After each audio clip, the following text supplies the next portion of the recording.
Do you know that when you apply for settlement, that is indefinite leave to remain, also known as ILR, that when your visa gets rejected, you cannot get your refund back?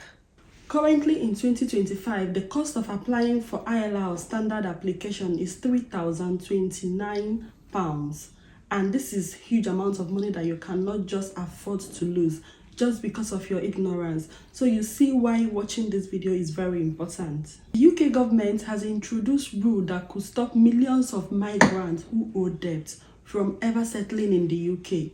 And most people don't even know that they are breaking this rule. So in today's video, I'm going to talk about what counts as debt, what do not count as debt, and what you must do now in order to avoid stories that touches the heart in your future application. So whether you're applying for your ILR today or in the future or any form of visa application, please watch this video till the end, and don't forget to like as you watch. You can actually like it now and also share to others. Thank you.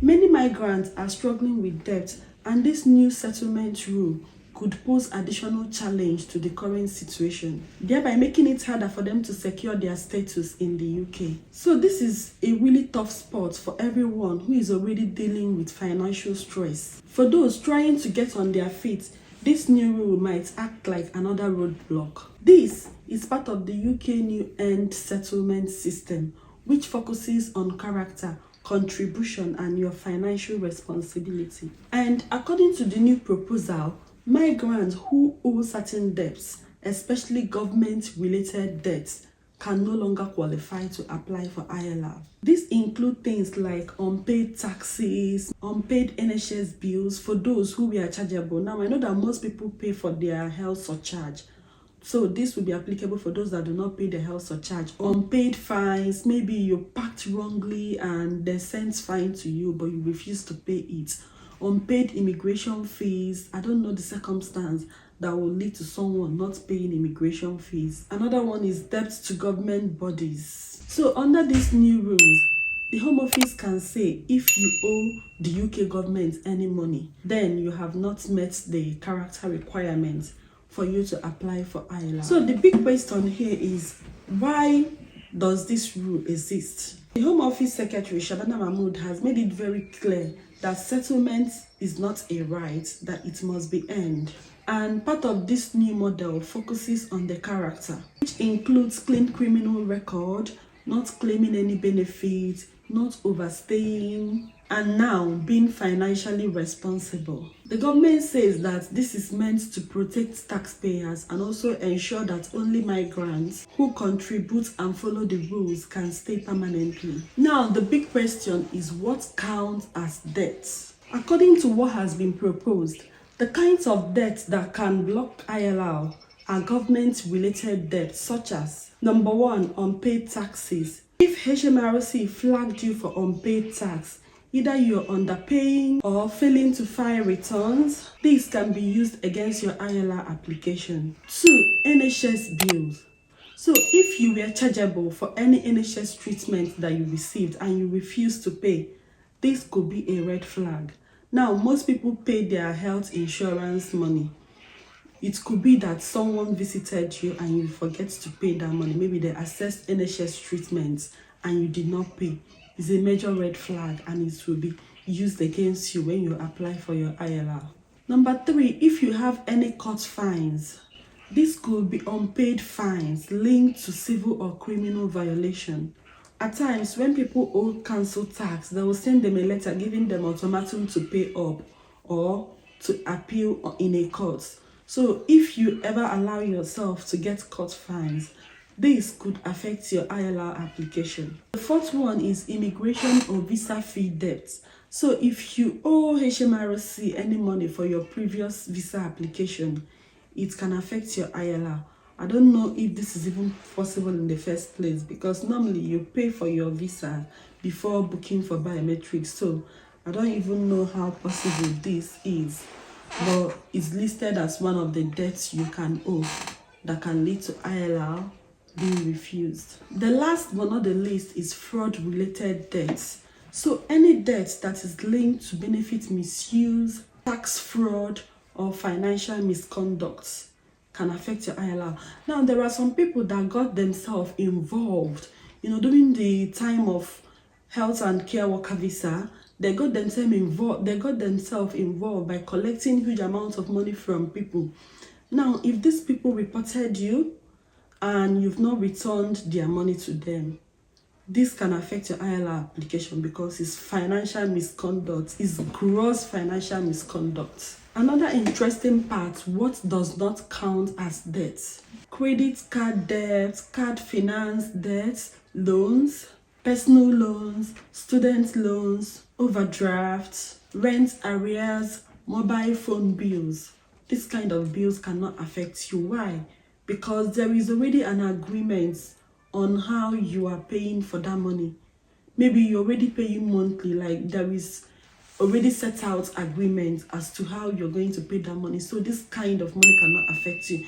Even mortgage, as long as you're paying your bills, it cannot affect you. Because I've seen people saying that, oh, going forward, that owing debt can affect those going for mortgage. The answer is no. As long as they are not connected to crime or fraud, they normally would not impact your ILR. The only thing is that they can affect your credit score. Like if you don't pay regularly, they can affect your credit score. Now, someone may be wondering, how will Home Office check all these debts? Like, how are they even supposed to know?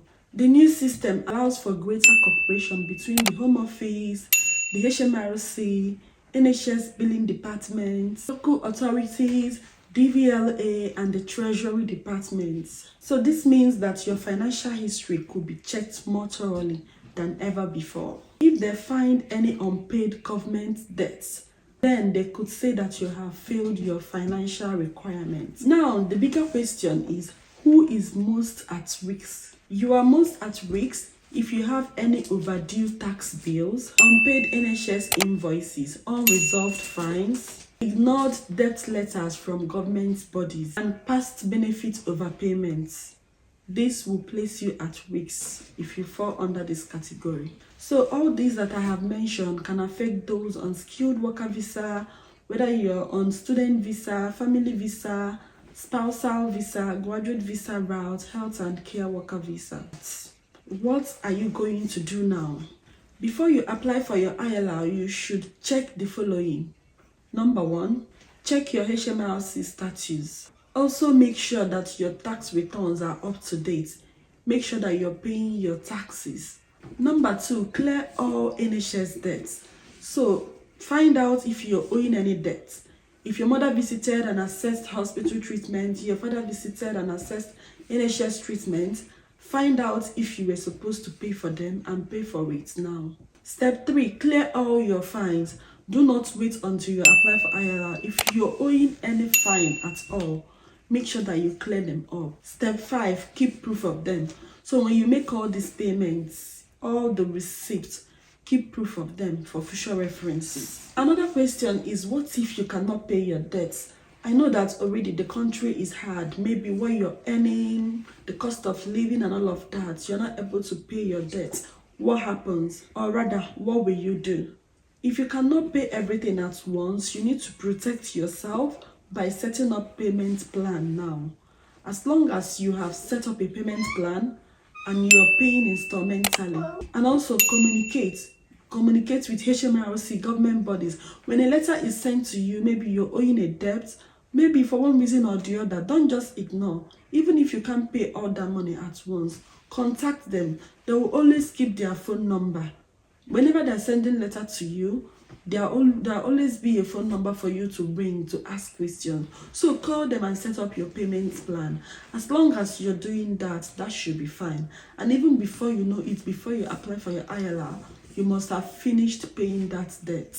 So I think the key factor here is showing that you're responsible and not just avoiding payments. So in conclusion, this is a major change, but many people do not realize that when you're owing a debt, especially government-related debt, it can affect your ILR application.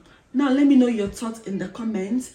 At this point, if you're yet to like this video, please do so. Give me a thumbs up, like, share, and comment. If you're yet to subscribe, please subscribe and turn on your notification bell. we've actually come to the end of this video. Please, I made another video. I made a video on digital ID. So you need to check it out and see how it's going to affect you and I as regards to proving your work in the UK moving forward. So please go ahead and watch that video and check out my channel for other related videos that you might like. Thank you so much for watching. My name is Ollie. I will see you guys in my next video. For now, you take care. Bye.